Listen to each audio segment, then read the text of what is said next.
Siguro mga 100 meters na lang ang layo nito simula dito sa kinatatayuan ko hanggang dun sa may boundary ng Muntinlupa at ng San Pedro, Laguna. Bandang right side nga pala siya. Etong Tumbungan Pares, the original Tumbungan Pares sa south. Tapos meron din silang mga ano dito, Bulalo, Tapsilog, tapos bukas nga pala silang 24/7. Meaning hindi sila nagsasara.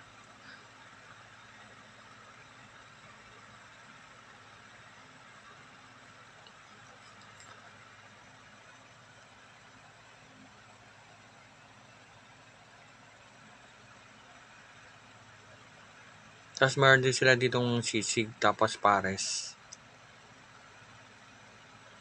Tapos makita nyo nga dito yung mga menu nila.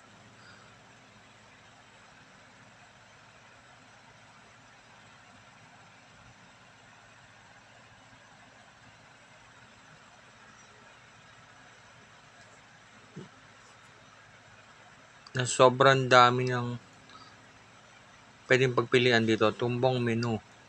Tapos meron sila ditong bet na silog.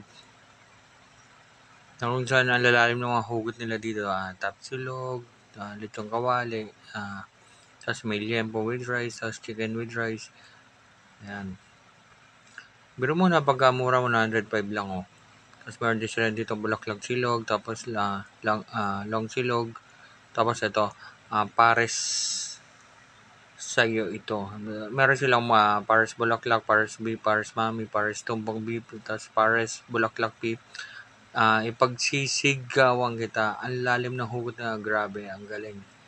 Ang galing na nakaisip nito. Tapos meron silang chicken sisig rice, pork sisig platter, tapos chicken sisig platter, tapos meron silang somay rice. Tapos ito nga pala yung pinaka best seller nila dito sa lahat, itong tumbong silog.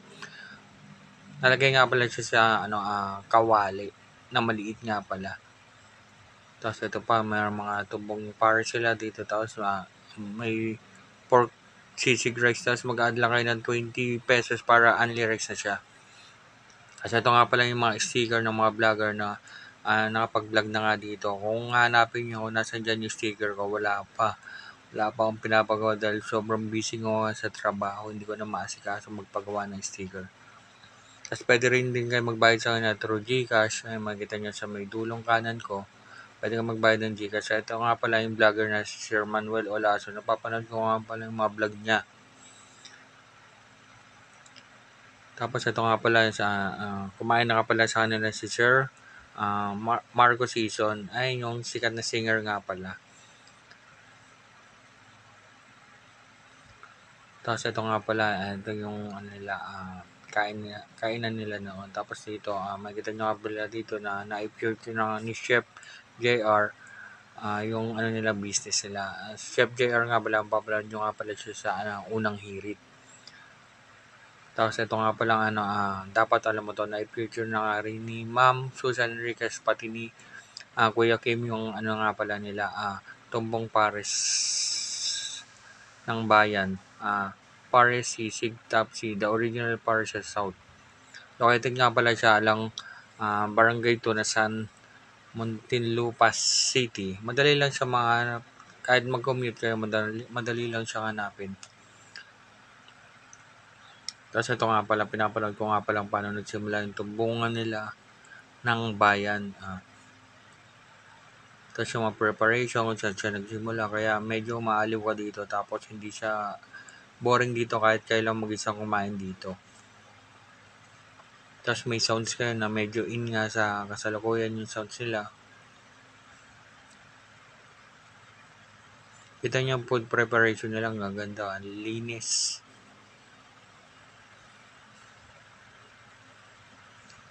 Ang pinapaliwanag nga dito nga ni Sir paano nga nagsimula yung tubukan ng bahay nila. Kung saan. At paano nga piniprepare yung mga pagkain nga nila dito.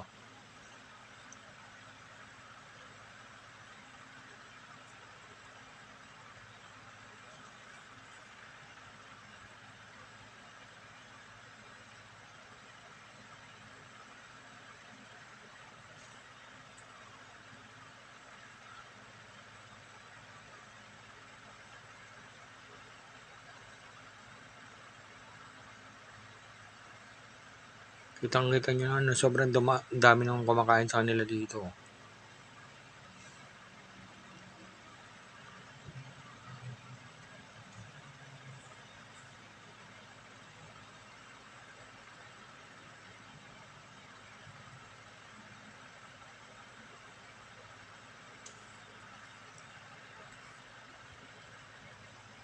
Tapos ito ngayon, na-serve na nga sa akin ni ate yung in-order ko nga pala.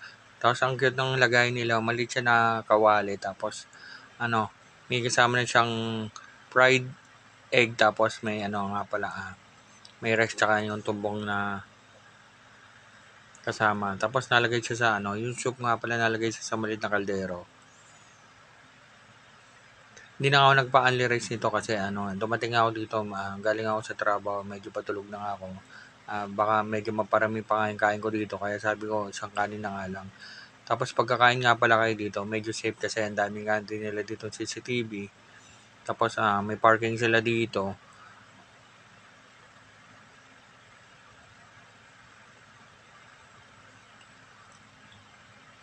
Tapos malapit sila sa kalsada.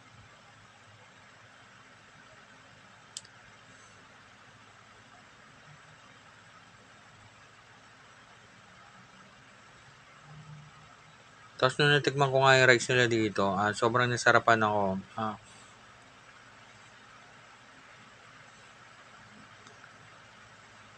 Kaya sabi ko nga makakarami ako nito ng rice eh. Kaya sabi ko dito nga lang natikman yung rice nila na sobrang sarap.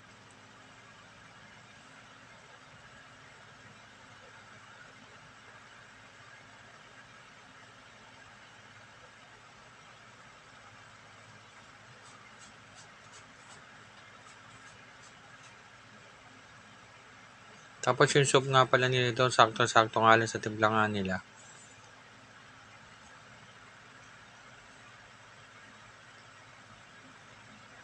Base sa nalasahan ko, ano siya, soup siya ng ano, sinigang.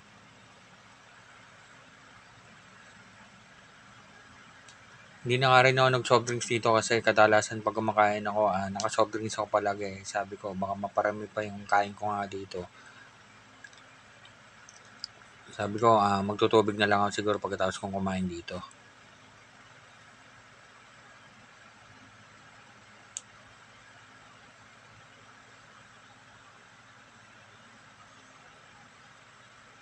Tapos kung manggagaling nga pala kayo ng norte, via commute kayo dito, sakayan nyo lang Alabang, tapos may Alabang sakay kayo ng ano, pa San Pedro, Laguna.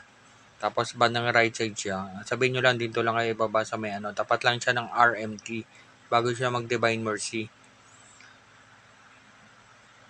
Sabihin niya baba na lang kayo sa may ano, the original tumbungan ng bayan. Tapos bukas nga pala sa 24/7. Kung manggagaling naman kayo ng ano, ng south, lagpasan nyo lang yung boundary ng ano ng San Pedro Laguna tapos ano boundary siya ng ano Muntinlupa. Siguro lalagpasan nyo lang yung ano nila yung arco nila doon ng mga 100 meters. So tingin lang kayo sa may bandang kaliwa. Makikita nyo na tong ano the original tumbungan ng bayan. Around the highway lang naman siya. Ayan, kita-kita nyo naman sa likod ko.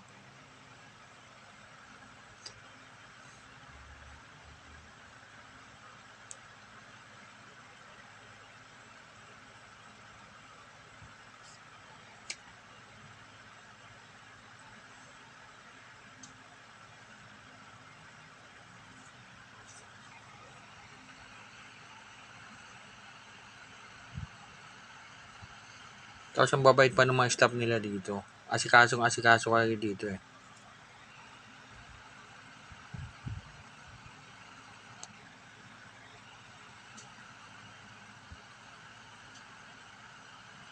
Kita nyo na naubos ko. Yung nagpa-underrace.